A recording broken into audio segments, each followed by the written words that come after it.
আসসালামু আলাইকুম। আজকে তাহলে বিউপির যে অ্যাডমিশনের সার্কুলারটা আছে এটা দেখা যাক।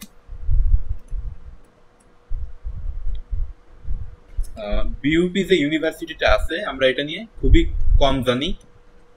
বাংলাদেশ ইউনিভার্সিটি অফ প্রফেশনাল, এটা আছে মিরপুরে অবস্থিত, ঢাকার।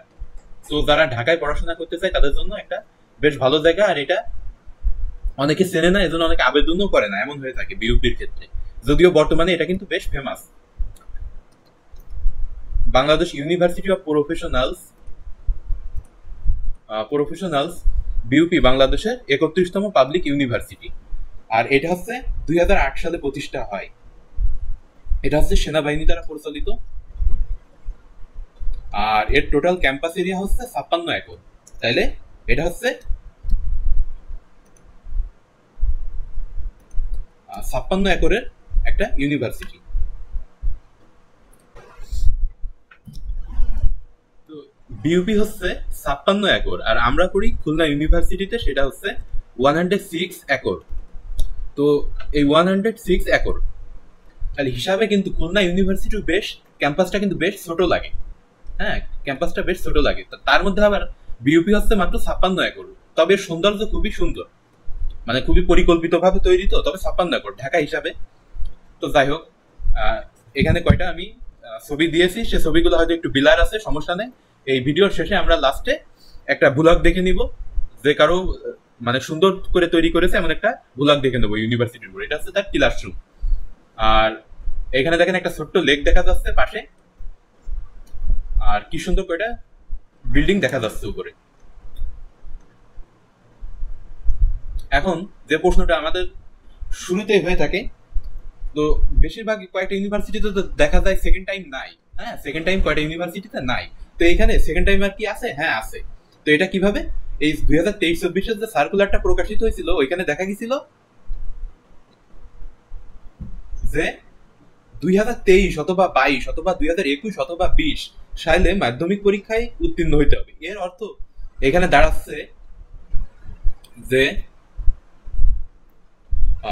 2022 23 অথবা 2022, 2021 অথবা 2020 মাধ্যমিক পাস, অর্থাৎ কি দুইটা মিলে বুঝলেন যে হয়তো ব্যাপ্তি হয়তো 1 বছর সর্বোচ্চ। হ্যাঁ, ম্যাট্রিকেও ব্যাপ্তি সর্বোচ্চ 1 বছর হইতে পারবে। আপনি যদি 2019-এ পাস হয়ে থাকেন তাহলে আপনি এখানে এক্সাম দিতে পারবেন না, আপনাকে অবশ্যই 2020-এ পাস হইতে হবে। এটা আগের বছরের, অর্থাৎ 2023-24 সার্কুলার। তো 2022 অথবা 23-এ পাস হইতে হবে, অর্থাৎ সেকেন্ড টাইম আছে এখানে। এখন দেখি প্রশ্নের যে মিডিয়াম সেটা কিসে হবে। প্রশ্নের যে মিডিয়াম সেটা হবে ইংলিশে। তো এইখানে বাংলায় শুধু পাবেন কোন সাবজেক্টটা জানেন? বাংলায় শুধু পাবেন বাংলা সাবজেক্টটা, বাংলা ভার্সনে। বাদ বাকি যে জিকে অথবা যে ইংলিশ, ইংলিশ তো নর্মালি ইংলিশেই হয়ে থাকে কোশ্চেনটা, জিকে কোশ্চেনটা হবে ইংলিশে। আমার প্লে লিস্ট গুলাতে এর উপর কয়টা কোশ্চেন দেওয়া আছে। তার কথা হচ্ছে বেশ সহজ কোশ্চেনই কিন্তু হয়। ইংলিশ মানে ঘাবড়ানোর কিছু নেই, খুবই সহজ হয়ে থাকে এখানে। তো বাংলাদেশ ইউনিভার্সিটি অফ প্রফেশনাল বিউপিতে মোট 4টা ইউনিট আছে। তো 4টা ইউনিট আছে, যেমন ঢাবিতে কিন্তু ইউনিট আপনার 3টা, এ বি সি। তো এ হচ্ছে সায়েন্স, বি হচ্ছে আর্ট, সি হচ্ছে কমার্সের। বাট ইউনিভার্সিটি অফ প্রফেশনালসে 4টা আছে মোট ইউনিট। তো এখানে যে প্রফেশনাল গুলাকে একটু আলাদা করে দিছে, তো সেটা কি স্ট্র্যাটেজিক স্টাডিজ নামে। তো এইখানে পার্থক্যটা তৈরি হয়ে গিয়েছে আমাদের। স্ট্র্যাটেজিক স্টাডিজ নামে FSSS যে সাবজেক্টটা আছে, তো সেইখানে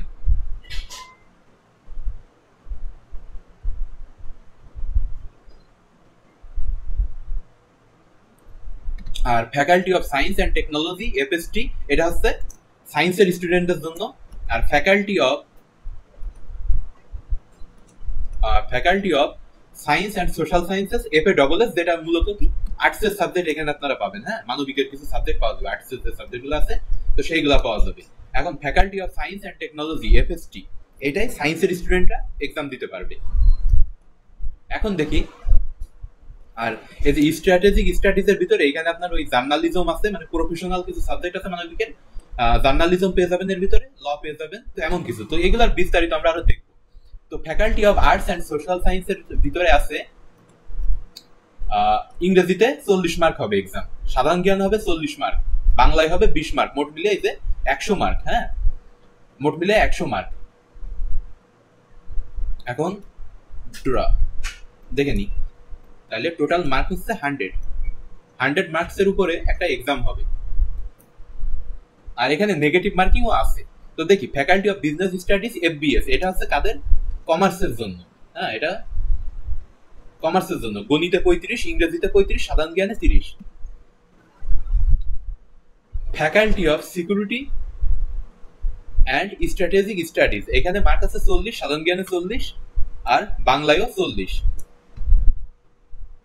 তো এখানে সাবজেক্ট তো বলছিলাম শুরুতে যে ল, জার্নালিজমের মতো কিছু প্রফেশনাল সাবজেক্ট আছে এখানে। আর faculty of science and technology FST, তার ভিতরে গণিতে আছে 20 মার্কস, পদার্থবিজ্ঞানে 20, রসায়নে 20, জীববিজ্ঞানে 20 মার্কস।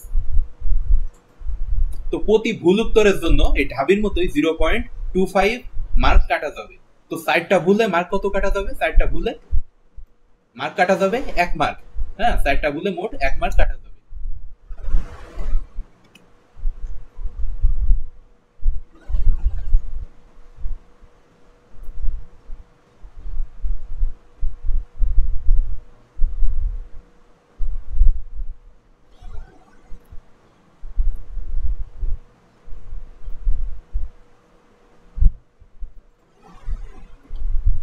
তো faculty of science and technology ইনস্টিটিউটের কথাটা যেটা বলবো সেটা হচ্ছে মোট 60 নম্বরের MCQ পদ্ধতিতে কোশ্চেন হবে, আর 4টা বিষয়ে প্রশ্ন থাকবে, 3টার উত্তর দিতে হবে। তো এখানে যে দেখে আসি যে কোনটার কথা আমরা বলতেছি, যে শেষে যেটা দেখলাম।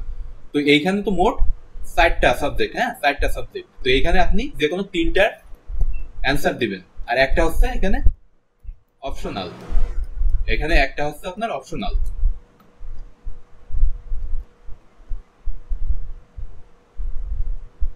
বিউপিতে ভর্তি পরীক্ষার আবেদনের যে যোগ্যতা আছে, তো এইখানে যোগ্যতা বলতে বুঝাচ্ছি যে কত পয়েন্টস আপনার লাগবে ইন্টারের যে যোগ্যতাটা অর্জন করছেন তার উপর বেসিসে।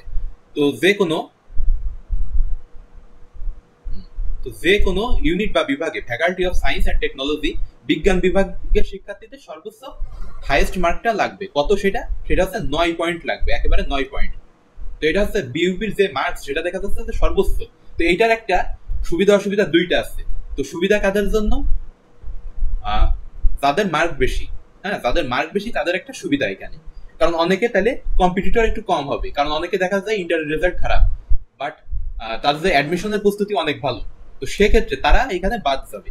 বাট কিছু তাহলে তো কম হলো, কিছু প্রতিযোগী কম হয়ে গেল এখানে, সেই বিষয়টা থাকবে এখানে। আর যে কোনো বিজ্ঞান ইউনিটে ভর্তি পরীক্ষায় ব্যবসায় শিক্ষার বিভাগের শিক্ষার্থীদের আবেদনের জন্য 8.5 পয়েন্ট মার্ক লাগবে। হ্যাঁ, তাহলে মোট মার্ক লাগবে কত? 8.5 পয়েন্ট লাগবে যদি বিজ্ঞানের কোনো বিভাগে আবেদন করতে যায় কমার্সের কোনো স্টুডেন্ট। আর এখানে চতুর্থ বিষয় সহ মাধ্যমিকে আলাদাভাবে জিপিএ 4 পয়েন্ট থাকা লাগবে। তাইলে জিপিএ এর ক্ষেত্রে দেখা যাচ্ছে বেশ একটা স্ট্রিক্ট কন্ডিশন ফলো করে। তো faculty of arts and social science FASS এইখানে মানবিকের স্টুডেন্টের কত থাকা লাগবে? হ্যাঁ, মানবিকের স্টুডেন্টদের থাকা লাগবে আলাদাভাবে 4 পয়েন্ট। হ্যাঁ, চতুর্থ বিষয় সহ। তো চতুর্থ বিষয় সহ এই ব্যাপারটা কিন্তু একটু মাথায় রাখেন, চতুর্থ বিষয় সহ, অর্থাৎ চতুর্থ বিষয় বাদে একটা মার্ক বলা যায়, একটা চতুর্থ বিষয় সহ বলা যায়। তো এটা আপনাদের মার্কশিটে দেখেন থাকে। তো মোট জিপিএ 8 পয়েন্ট থাকা লাগবে এখানে। তো ডিজিটাল ম্যানেজমেন্ট এন্ড রিলায়েন্স ভর্তি হইতে চাইলে উচ্চতর গণিত অথবা পরিসংখ্যানে জিপিএ A- থাকা লাগবে মাস্ট। তো এইখানে একটা স্পেসিফিক সাবজেক্টের কথা মেনশন করতেছে আমাদের, সেইটা হচ্ছে উচ্চতর গণিতে অথবা পরিসংখ্যানে সর্বনিম্ন A- থাকা লাগবে। কোন সাবজেক্টে? সেটা হচ্ছে ডিজিটাল ম্যানেজমেন্ট এন্ড রিলায়েন্স সাবজেক্টে। আর ইকোনমিক্সে ভর্তি হইতে চাইলে অবশ্যই উচ্চ মাধ্যমিকে ইকোনমিক্স, অ্যাকাউন্টিং, উচ্চতর গণিত বা পরিসংখ্যানে সর্বনিম্ন জিপিএ A- থাকা লাগবে। তো এতে একটা বোঝা যাচ্ছে যে ওই যে যেটা স্ট্র্যাটেজি যে ডিসিপ্লিনটা আছে ওইখানে, বা এখানে যে ইকোনমিক্স সাবজেক্ট আছে, তো ইকোনমিক্সে সবাই এখানে পড়তে পারবে বা অ্যাপ্লাই করতে পারবে। তো তখন আবার কি সাবজেক্ট থাকা লাগবে? তখন আবার ইকোনমিক্স, অ্যাকাউন্টিং বা উচ্চতর গণিত সাবজেক্ট সাথে পরিসংখ্যান এসব থাকা লাগবে। যে কোনো একটা থাকলে সে আবেদন করতে পারবে। ইংরেজি বিভাগে ভর্তি হতে চাইলে মাধ্যমিক ও উচ্চ মাধ্যমিক পরীক্ষায় অবশ্যই জিপিএ A- থাকা লাগবে, অর্থাৎ ইংলিশে পড়তে চাইলে। এটা কিন্তু কন্ডিশন গুলো খুবই স্ট্রিক্ট এমন না, কারণ আপনার ঢাকা ইউনিভার্সিটিতেও কিন্তু এগুলা বলে দেয়। হ্যাঁ, ঢাকা বিশ্ববিদ্যালয়েও এগুলা বলে দেয়, জিএসটিতেও কিন্তু এগুলো আপনার বলে দেয় যে একটা সাবজেক্ট বেসিসে আপনার কিছু মার্ক থাকা লাগবে, সেটা ল পড়তে গেলে এমন বলে দেয়। তো এখন আসি faculty of security and strategies FTPS এর কথা যেটা আছে, উচ্চ মাধ্যমিকে 8.25 আর আলাদাভাবে জিপিএ 4 পয়েন্ট থাকা লাগবে। আর faculty of science and technology এইখানে থাকা লাগবে হচ্ছে কি শুধু উচ্চ মাধ্যমিক বিজ্ঞান থেকে পাশকৃত শিক্ষার্থীরা এখানে আবেদন করতে পারবে। দেখেন সায়েন্স এন্ড টেকনোলজি উল্লেখ আছে, তো এইটা আমি আগের দিনের ভিডিওতে আমার মেনশন করছিলাম আমি, যে অনেক ইউনিভার্সিটি আছে যেখানে মানে আপনি কি ABC অর্থাৎ সায়েন্স কমার্স আর্টস নির্বিশেষে আবেদন করতে পারেন, বাট আপনাকে যখন ওরা সাবজেক্টটা দিবে কখনোই কি পিওর সায়েন্সের সাবজেক্ট আপনার দিবে না যদি আপনি কমার্স বা আর্টসের স্টুডেন্ট হয়ে থাকেন। বাট কমার্স বা সায়েন্সের স্টুডেন্টরা কিন্তু পিওর আর্টস করতে পারে।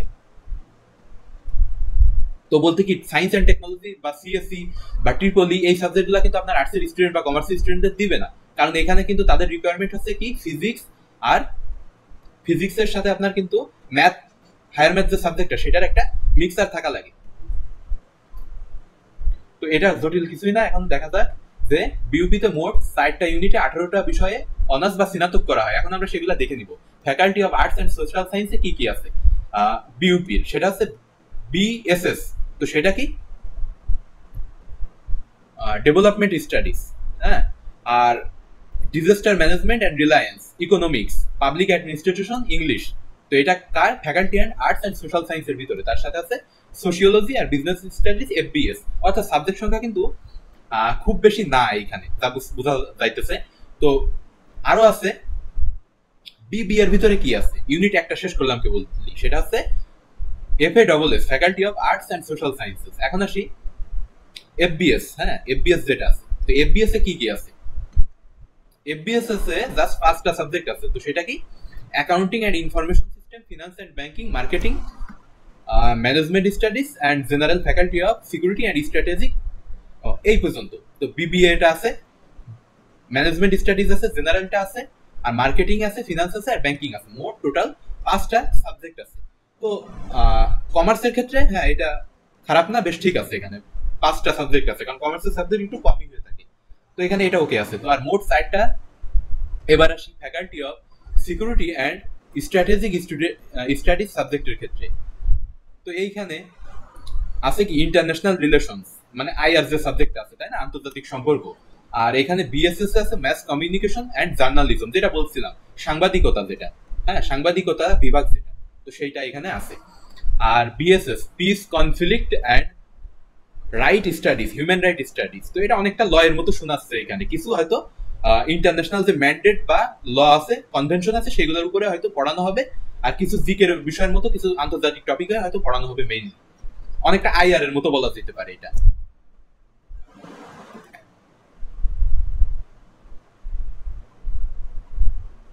আর এইখানে দেখেন LLB সাবজেক্টটা আমি হয়তো মেনশন করি নাই, LLB সেকেন্ডেই ছিল আমার।